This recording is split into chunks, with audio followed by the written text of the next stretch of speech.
চায়ের সঙ্গে থাকছে ডান্স ফ্রি। হ্যাঁ, ঠিকই শুনছো তোমরা। এবার থেকে যারা যারা এই পূজাদির কাছে বাহ, এটা দেখা তো বাকি ছিল।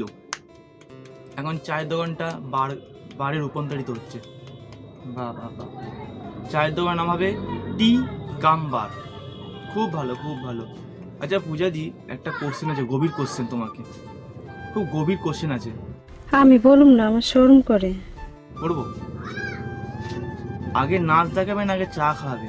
না, আমি বলছি, চা খেতে খেতে নাচ দেখবে না চা খেয়ে নাচবে? দাদা একটা হালকা গান না ছাড়লে কি করে হবে?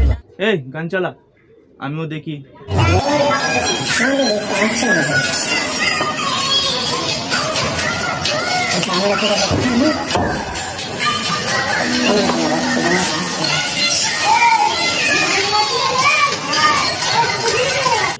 মেয়েটা ব্যবসা করছে, সে যেই হোক, চা বানাক বা নাচ নিজে চা বানাক, তো তোদের ওখানে কি লাভটা কি?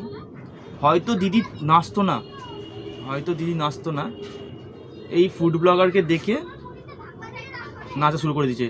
দিদি খুব সাবধান, এখনও তোমার গলায় মালাটা পরায়নি। যখন গলায় মাইকে মালা পরাবে না, তখন আর ব্যবসা করতে পারবে না, ঠিক আছে? তখন তুমি ডিজে অরুণের মতো হয়ে যাবে।